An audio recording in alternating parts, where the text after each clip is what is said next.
guess fairly new territory the day after a loss for an All Black team. What's the feeling amongst the group? No, disappointment. No one likes losing, but going to bed and going to sleep doesn't change the result. So how does that change, I guess, the approach today? It doesn't change the approach at all. I mean, we've got to go to Auckland, we've got to go and prepare well for a test match, and if we'd won the match, same thing would have happened. So does it make next Saturday a little bit more exciting than it possibly would have been if we'd won last night? You bet it does, because we've got a real challenge on our hands, so that's exciting.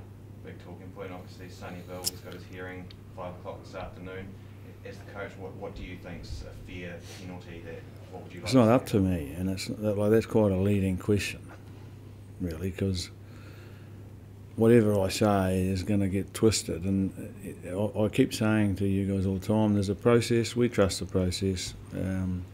Sonny's paid a big price. The team's paid a big price for him making a mistake, and whoever's adjudicating through the process, they'll listen to all the information they're given, and then they'll make a decision, and we'll have to wear that. That's just the way it goes. If he is suspended, would you think about bringing in? Oh, we'll have to bring someone in anyway, because Crotts is injured as well, so we're down 2 midfielders if he's not available. When would you make that decision? I probably already made it. Just haven't told the person that's coming yet, so it's probably better to hear it from me than from all you people.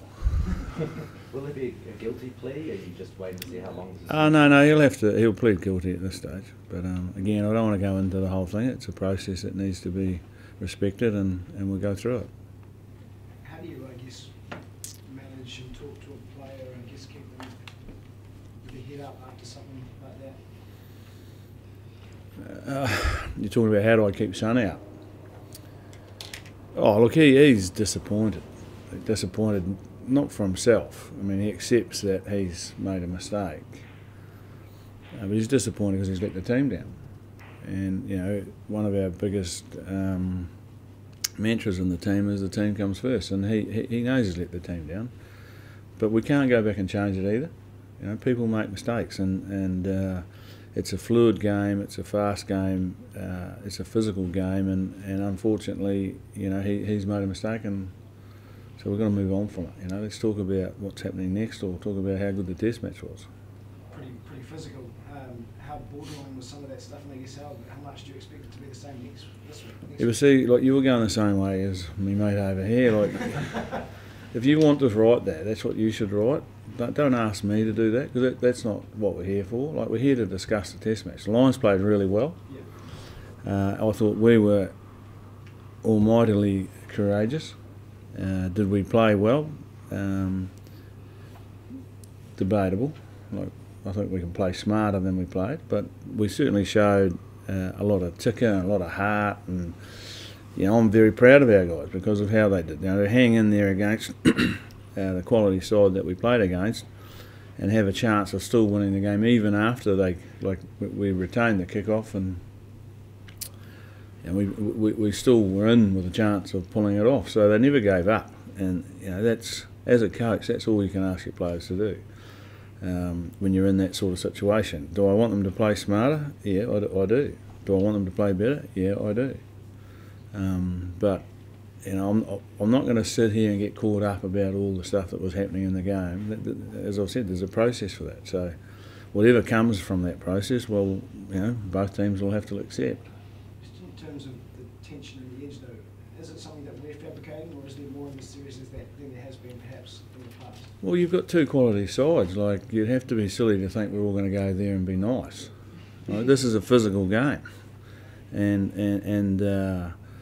one of the reasons why we love rugby and why you guys as journalists love it, I assume, tell me if I'm wrong, is because of the varying natures of the game, and one of those natures is the brutality of the intensity that comes with it. You're asking people to be warriors within the law, and that's what's happening. And is some of it close? Yeah, but it always is. There's not a real genuine test match that doesn't challenge you physically, that doesn't challenge you mentally. And it's great for rugby. It's great for this team of ours. Like, we're having to learn as a young team how to cope with that. So it's good. Steve, any update on Waisaki Nahola? Yeah, he's fine. He passed the test last night, but because he was seen to be knocked out by the match doctor, then we just took him off. But he's as good as gold last night, and he's woken up this morning chipper, so that's great. O'Brien's been cited as well for that incident. Do you think that's obviously a fair call? Well, again, it's a process. You're going to get sick of hearing me answer it's the process if you keep asking me about it, because it's got nothing to do with me. So, you know. Steve, you talk about playing smarter. Final 5 minutes when the scores were level, would you like to see the ball kick deeper into Lions territory at that point? Yeah, that's not a bad call, Gregor, yeah. A couple of times I'd like to have seen it. You know, we probably got caught playing in the, you know, between the two 10-yard marks when long left was on, long right was on. But again, it's easy for me to sit in the box and see all that space because I'm not in the heat of the battle. So it's something we'll talk about, and you know, if the occasion arises again when we're in that situation, maybe with only 14 people on the park, if it's a sin bin or a red card again somewhere along the line, you know, we'd like to think we'd do it better. So we've got to learn from that experience. Within that, then you'd have been quite comfortable to have got out of there with a draw, I assume, given what happened. Well, a draw or a win would have been, you know, pretty good. Yeah, but we didn't. So there's no point even sitting there thinking about that. But as I said before, I'm really proud of our guys. Like, they showed a tremendous amount of courage. And can we learn some stuff out of it? Yep.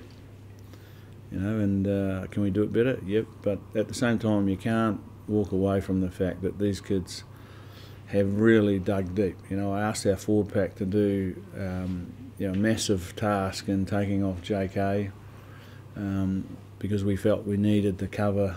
You know, we knew they'd be kicking the ball, and we didn't have enough backs in the backfield to look after that. We'd be in a lot of trouble. So, did they stand up? Yeah, they did. You know, but unfortunately, we just didn't get home. Steve, what experiences do the All Blacks draw off in bouncing back from defeat? Because it's not a position they're in very often.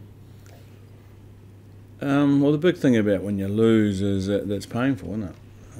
You've played sport enough, Nick, to know that losing's painful.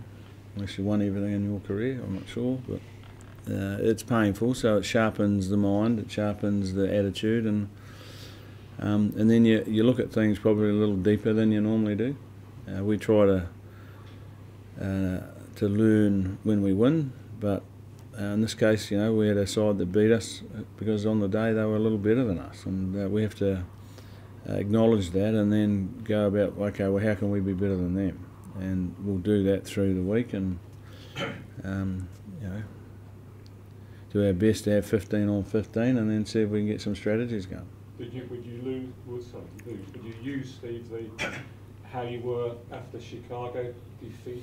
What happened? Well, I think the difference in Chicago was it was an attitudinal problem. You know, like whilst we had a couple of the big boys out and we'd won 18 or something on the row, and I think we got to Chicago, big sigh of relief after getting the record, and we saw it again with England doing the same thing. And we may well have been starting to get a bit comfortable, you know, and the Cubs had won first time in whatever it was, and we became tourists rather than a team on tour. And I think last night's totally different. You know, I don't think there was an attitude problem. I just think we were one short and we were playing a good side. And, you know, so what we've got to learn out of last night is how to play a little smarter in those situations. So if it happens again, you know, primarily probably with a yellow card, how do we deal with it, and how do we make sure that we come out on the right side?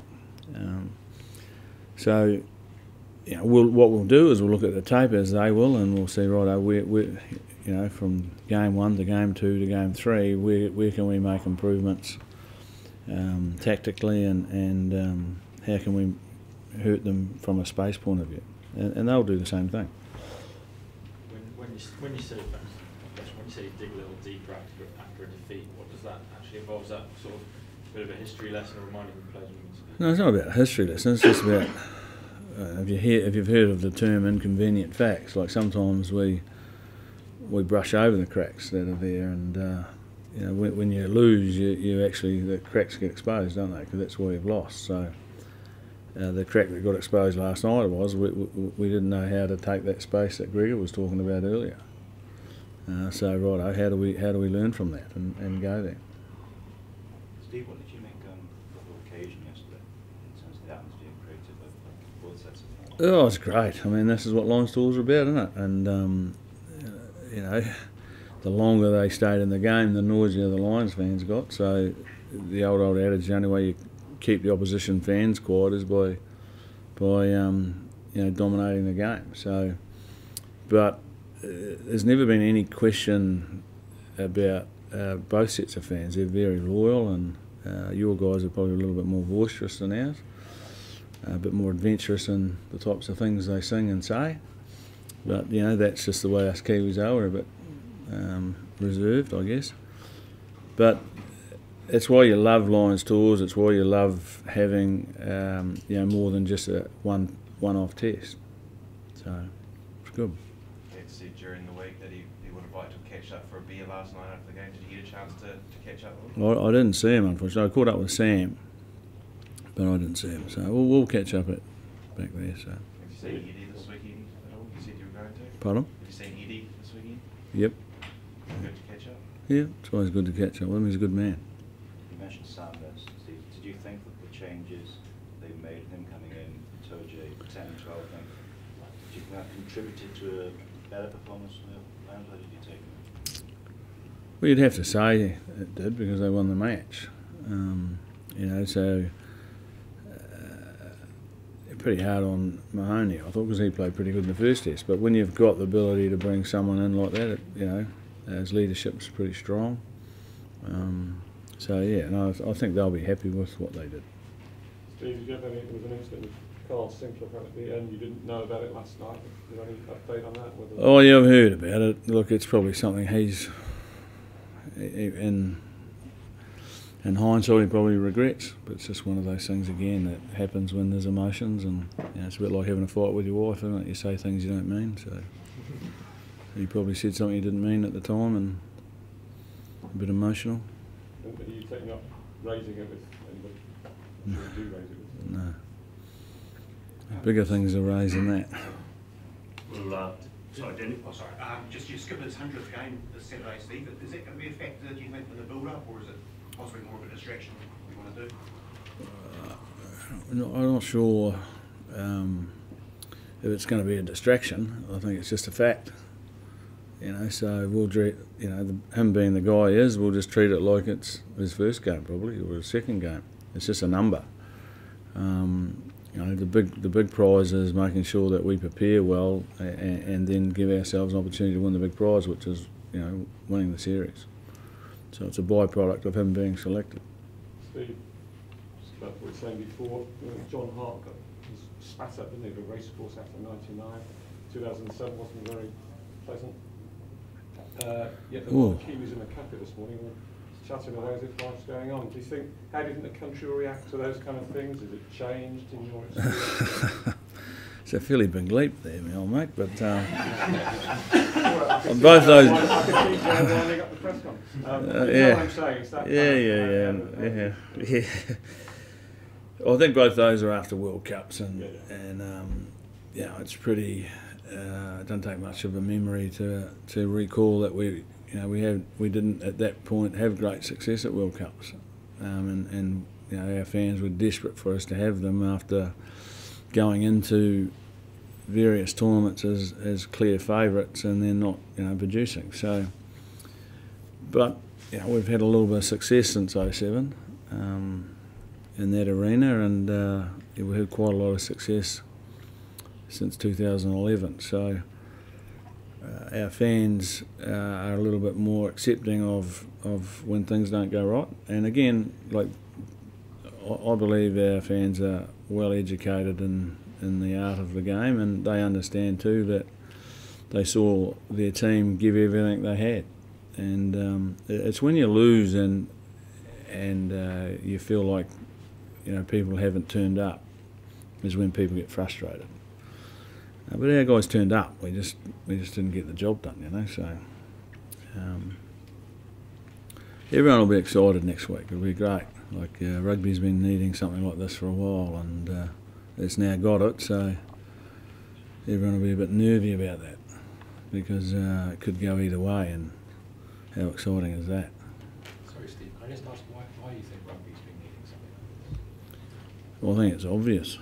You know, I mean, someone said before it's the first time you've had to come in and sit here for a while like this, and we haven't done it a lot. And people have got carried away saying that the All Blacks are this and the All Blacks are that, and we've kept saying, well, actually we don't believe that. And then England up north started to get a roll on, and then it was about, I can't wait for the England and the All Blacks to play each other because that's got to be great for rugby. Well, we got the Lions playing the All Blacks, and we're in a great situation.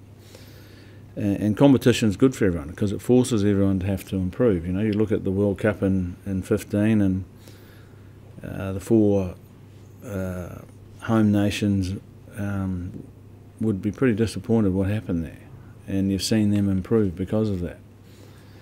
And all of that I think is great for the game. Like the game is way bigger than all of us, and if we want to be seeing our game continue to grow and foster and do the things that it does in the way of camaraderie and teach us lessons about life, good and bad, we've got to keep encouraging our game to be strong. And it's moments like these series that go down in history that excite young people to say, hey, I want to be part of this, and not only as a player but also as a fan. Who cares last night that it was raining? You ask any of those Lions supporters, did they feel the rain? I bet you they didn't. Did ours? I don't think they would have either. But, it wasn't great conditions for watching, was it?